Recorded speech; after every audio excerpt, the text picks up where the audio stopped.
son prácticamente los únicos representantes de esos subgrupos químicos.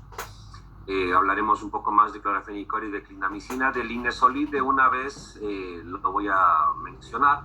El linezolid, que también es un inhibidor de síntesis de proteínas, básicamente va a quedar reservado como un fármaco de segunda línea, alternativa para algunos procesos que también podía cubrir vancomicina, por ejemplo, infecciones por estafilococo meticilino resistente. Así que no lo conversaremos, creo que más, porque es un fármaco de reserva de uso.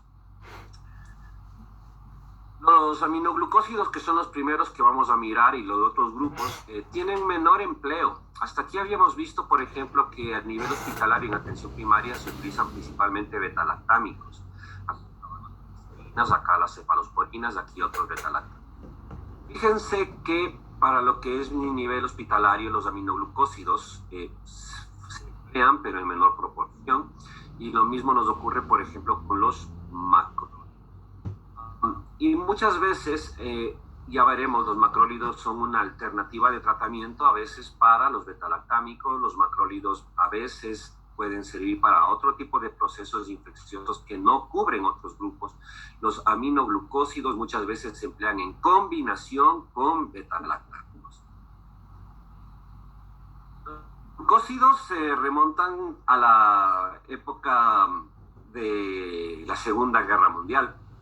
Weizmann fue el primero que identificó, a partir de las esporas del Streptomyces, un principio activo que fue la streptomicina. Esta streptomicina en farmacología clínica nos es muy importante porque dio origen justamente al primer ensayo clínico controlado, aleatorizado y con evaluación ciega, es decir, el ensayo clínico de la era moderna, en una investigación conducida por el Concepto de Investigación Británico y comandada por Sir Arthur Bradford Hill, en el cual justamente en la época de posguerra se realizó la primera evaluación de la utilidad de streptomicina para el tratamiento de la tuberculosis.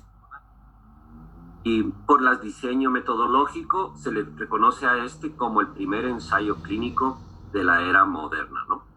Y bueno, la streptomicina aquí adelantando, por ejemplo, fíjense que fue inicialmente útil para la tuberculosis pulmonar y así sigue todavía siendo su indicación principal de uso.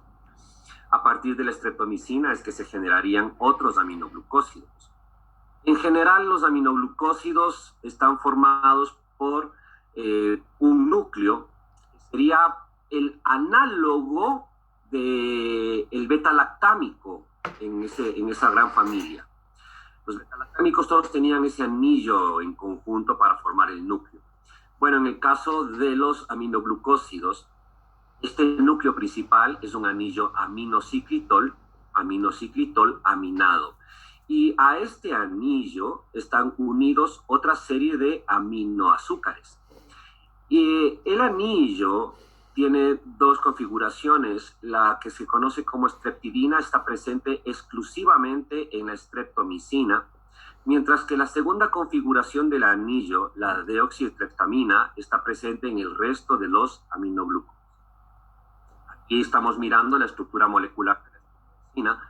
Aquí estaría justamente lo que es la streptidina, este anillo aminociclitol, y aquí están los otros aminoazúcares.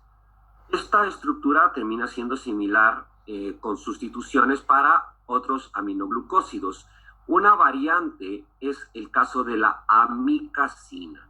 La amicacina, el anillo aminociclitol, a diferencia de otros glucósidos, no lo tiene periférico, sino a nivel central.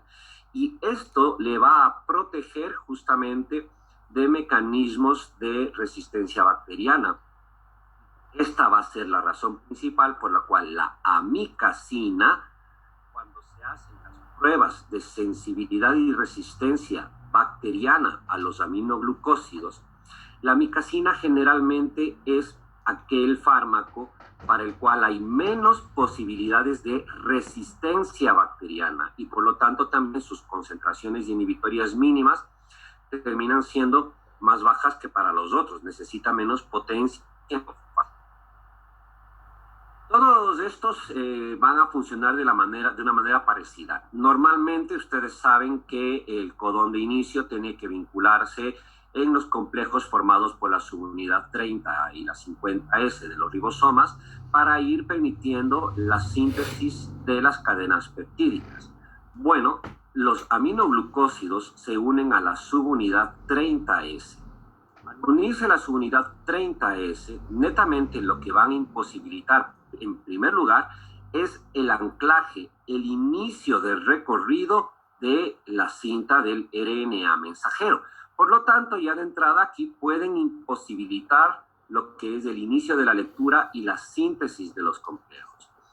Pero adicionalmente a esto, en el caso de que no se bloqueara el complejo y comenzara a leerse la cinta del RNA mensajero, van a alterar la codificación, y al alterar esta codificación van a terminar dando proteínas que no son funcionales o que pueden ser relativamente tóxicas para la bacteria. Esto determina que los aminoglucósidos también son fármacos bactericidas principalmente, a diferencia de los otros inhibidores de síntesis de proteínas que se van a comportar principalmente como bacteriostáticos. Un aspecto que es interesante y que pertenece a los aminoglucósidos es que poseen lo que se conoce como el efecto postantibiótico. Este efecto antibiótico literalmente te dice que no es más que la persistencia de la inhibición de crecimiento de bacterias supervivientes en un medio libre de antibióticos. A ver, ¿qué significa esto? Recuerden la curva de concentración plasmática de los fármacos. Recuerden que hay un momento en el cual se cae a la meseta y prácticamente podría estar no detectable ya en plasma el fármaco. Bueno, cuando ya la concentración plasmática no es detectable, a pesar de esto, se nota que todavía no existe replicación bacteriana. Por eso se le llama efecto postantibiótico, como que ocurre después del antibiótico. Y esto netamente es porque por su mecanismo de acción han evitado que las bacterias nuevamente entren en esa fase logarítmica, ¿sí? En esa fase de crecimiento exponencial que pueden llegar a tener. 2, 4, 8, 16, etc. Ese crecimiento logarítmico exponencial. Esto permite para los aminoglucósidos que se pueda manejar, a pesar de que tienen semividas plasmáticas cortas, que se pueda manejar pautas de tratamiento basadas en monodosis más altas. Sin embargo, esto no tiene que ser la regla, porque depende de las características del paciente. Va a depender de las características, porque hay que tener en cuenta también que siguen una cinética lineal y por lo tanto a mayor dosis, más eliminación. Y uno de los efectos que van a tener adversos es a nivel renal y por lo tanto eso puede aumentar el riesgo de toxicidad si se emplea sin pensar en las características clínicas del paciente. De los aminoglucósidos hay que ir acordándonos de algunos nombres. Ya hemos mencionado a la micacina y a la streptomicina. Otros aminoglucósidos son la gentamicina, la neomicina, la tobramicina. La neomicina es uno de los aminoglucósidos que se emplean exclusivamente por ruta tópica, muchas veces en ungüentos o en soluciones oftálmicas, en combinación justamente con los otros dos que habíamos visto antes. Por ejemplo, con bacitracina. Hay que tener en cuenta que streptomicina se emplea exclusivamente por vía intramuscular, mientras que para lo que es amicacina, gentamicina y tobramicina podemos tener administración intravenosa. Gentamicina también predomina muchísimo en productos tópicos, sean cremas, ungüentos e incluso soluciones oftálmicas. Estos fármacos, debido a que son extremadamente hidrosolubles, son muy polares, no pueden administrarse por vía oral, tienen una muy mala absorción, no se llegan a detectar concentraciones en plasma y adicionalmente a esto se ionizan con facilidad y por lo tanto no permiten que se puedan detectar estas concentraciones cuando lo das por oral. Cuando se emplean por vía intravenosa, también sufren ionización y aunque pueden moverse entre los compartimentos, no logran alcanzar concentraciones intracelulares en los tejidos. Las inhibidas son cortas, ojo, son cortas, pero esto ya insisto, lo compensamos dando una dosis mayor. La neomicina cuando se la utiliza por vía oral, aparte de tópica, es exclusivamente con la finalidad, como no va a absorberse, es con la finalidad de limpieza intestinal y limpieza colónica. Por ejemplo, antes de un procedimiento quirúrgico, puede interesar erradicar microorganismos a nivel del colon, sobre todo si en la cirugía se va a estar sacando un sector. Ojo que todos estos, por ser muy polares, su principal ruta de eliminación termina siendo la renal. Tienen un Fu de 1. Y entonces, con esta situación, hay que tener en cuenta justamente que condiciones clínicas fisiológicas, como los niños de menor edad y los adultos mayores, van a tener también más susceptibilidad para acumular concentraciones plasmáticas del aminoglucósido, porque su función renal está disminuida. Y uno de los problemas es que pueden alcanzar concentraciones a nivel de oído medio, sea a nivel coclear o a nivel vestibular, ¿sí? Y aquí pueden dar ototoxicidad. Y la ototoxicidad, si llega a afectar el órgano de Corti, puede ser completamente irreversible. Si es que afecta el laberinto, esa ototoxicidad, en lugar de manifestarse como hipoacusia, termina dando un síndrome laberintítico, o sea, mareo, náusea, etc. Y adicionalmente a esto, son nefrotóxicos, provocan una nefritis intersticial directa. Y esto, lógicamente, puede repercutir a nivel de un paciente que ya de entrada tiene susceptible el riñón, sea por inmadurez o sea porque ya ha disminuido su función renal debido a la edad. Los aminoglucósidos cubren un espectro principalmente de bacterias gram negativas,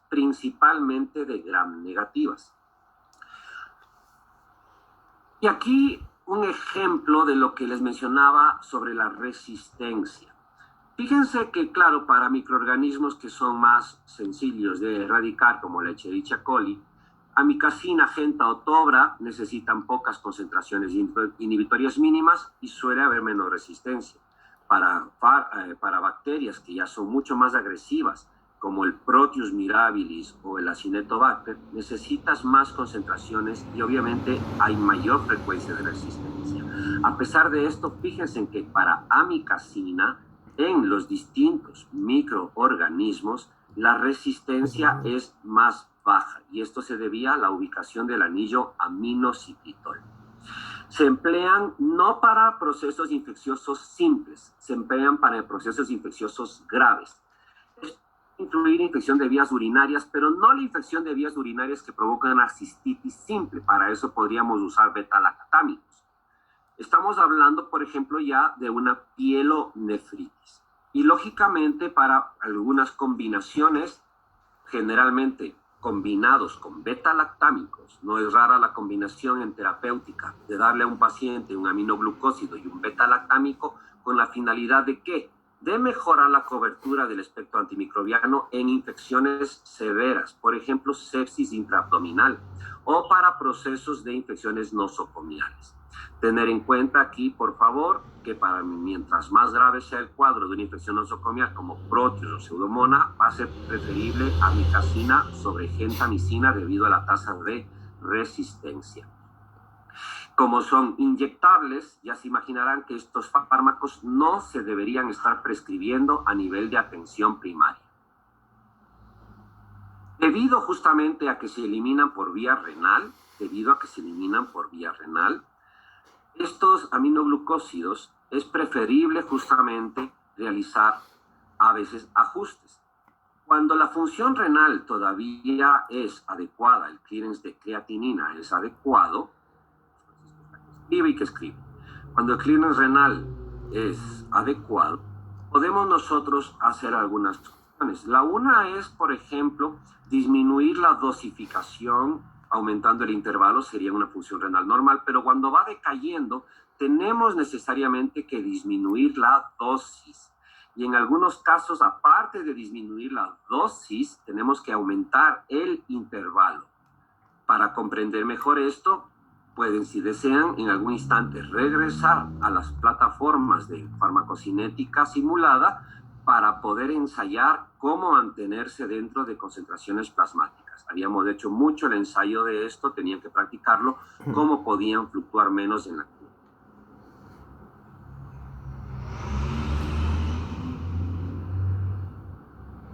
Dentro de este grupo también se le incluye la espectinomicina. La espectinomicina es solamente el anillo aminociclitol sin los enlaces glucosídicos laterales propagados.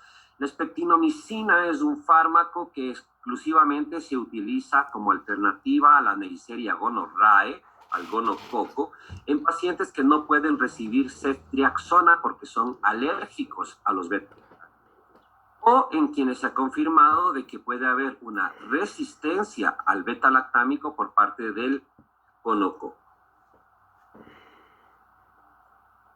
El siguiente grupo de inhibidores de síntesis de proteínas está formado por las tetraciclinas.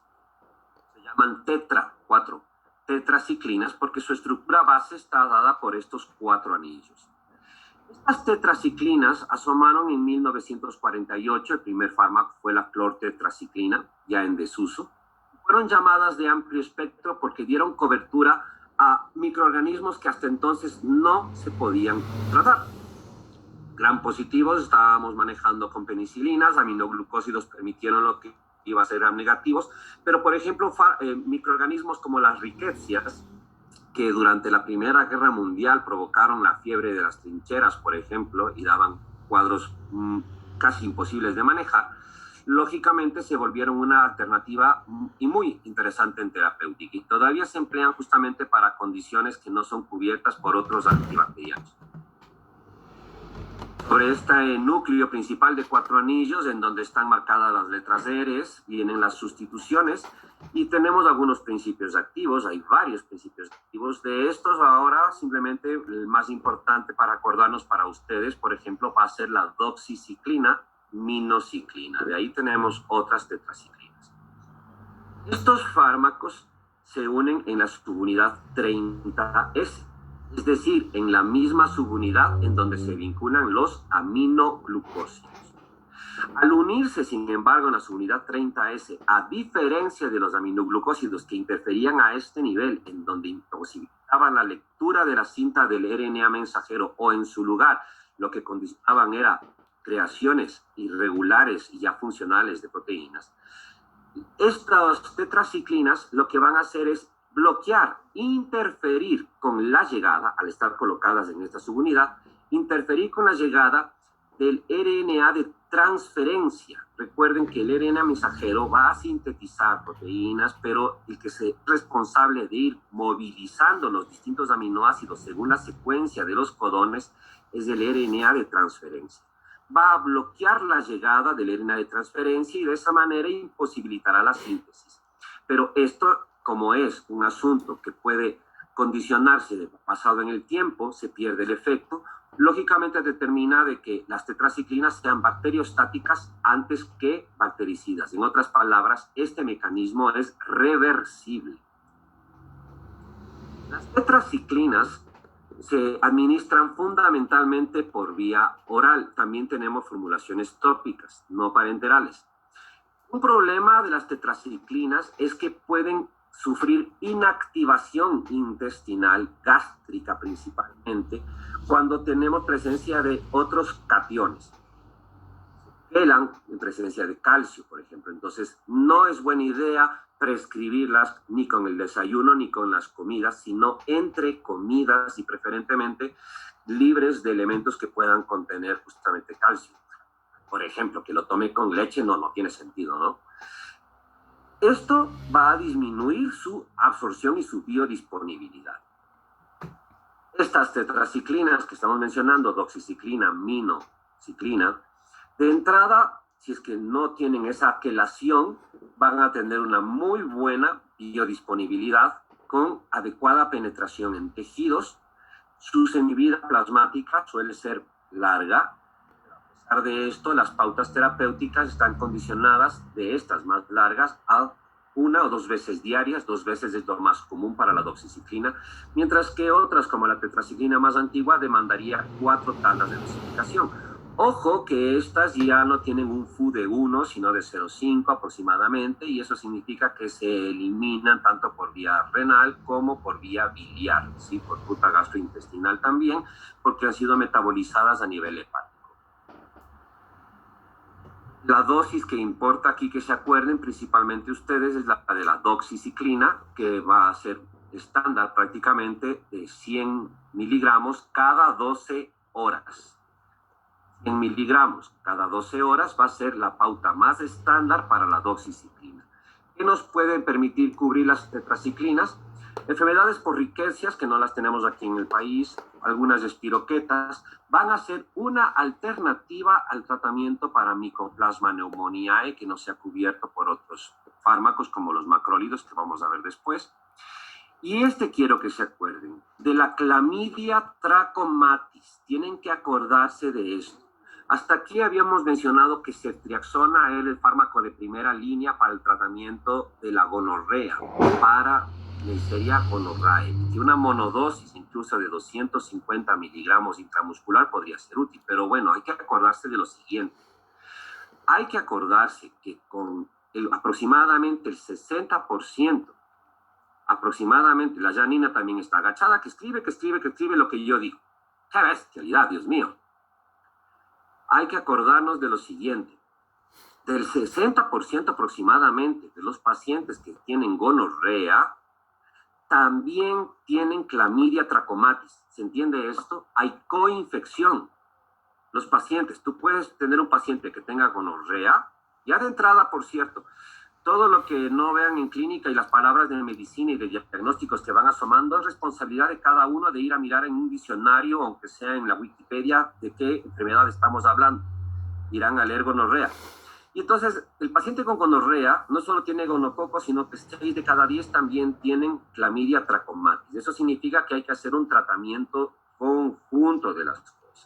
Tiene que administrarse no solamente la ceftriaxona, sino también doxiciclina, 100 miligramos cada 12 horas por una semana para cubrir esa clamidia trachomatis.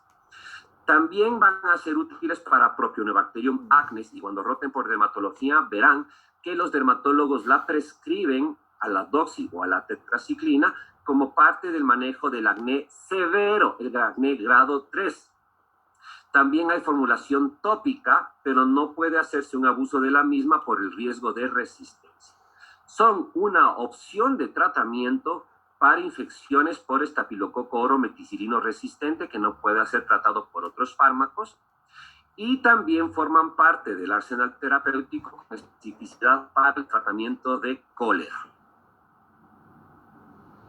Los macrólidos están formados en cambio por este enorme anillo lactona multiaéreo al cual están unidos algunos azúcares, y el primer fármaco fue la eritromicina, obtenida por Maguire en 1952. A partir de la eritromicina vendrían justamente otros dos principios activos, la claritromicina y la acitromicina. ¿Dónde se unen estos? A diferencia de los grupos anteriores, todos los demás se van a unir en la subunidad 50S. Al unirse en la subunidad 50S, los macrólidos lo que interfieren es con la translocación y la transpeptidación, es decir, el RNA de transferencia que ha llegado con el aminoácido tiene que después irlo dejando del punto donador al punto aceptor para que se vayan justamente formando las cadenas peptídicas. Por lo tanto, como interfiere con la translocación, el movimiento desde el punto aceptor hacia el donador, va a terminar afectando la secuencia de los péptidos. ¿Qué cubre? Cubre gram positivos, y estos gram positivos que cubre streptococo, neumococo, algunos gram negativos como Neisseria gonorrhoeae, Neisseria meningitidis, de entrada comienzan a volverlo como una opción a los beta-lactámicos. ¿En qué personas? En los que sean alérgicos a los beta-lactámicos. Cuando hay que tratar infección por gram positivos y el paciente no puede recibir un beta-lactámico, la opción que es macrólidos. Aparte de esto, cubren algunos bacilos gram positivos, en donde hay que acordarnos del Clostridium perfringens, el Corynebacterium diphtheria, para la difteria, ojo. También son una opción a la tetraciclina para el manejo del Propionibacterium acnes. Sirven para cubrir el anthrax, Y entre los gram negativos hay que acordarnos del Helicobacter pylori, en donde aquí, por ejemplo, la claritromicina se ha posicionado en terapéutica como manejo terapéutico para la erradicación del Helicobacter pylori. De los organismos intracelulares, también son una opción a las tetraciclinas para cubrir Chlamydia trachomatis. Y son primera intención de empleo para cubrir dos tipos de neumonías atípicas, la causada por Mycoplasma pneumoniae y por Legionella. Cuando no responde a este micoplasma, habíamos visto que las tetraciclinas serían una opción. Se administran exclusivamente por vía oral, tienen una excreción tanto biliar como renal, y aparte de esta hipersensibilidad a los beta-lactámicos alternativa, hay que acordarnos que puede haber resistencia cruzada entre estos principios activos, que son inhibidores del citocromo P450 en enzima 3A4, y esto que va a determinar el riesgo de interacciones farmacológicas. Adicionalmente de esto, eritromicina principalmente puede provocar colestasis hepática. Los últimos dos fármacos son muy sencillos. El cloranfenicol también se une en la subunidad 50S y hace exactamente lo mismo que los anteriores, imposibilita la transpeptidación.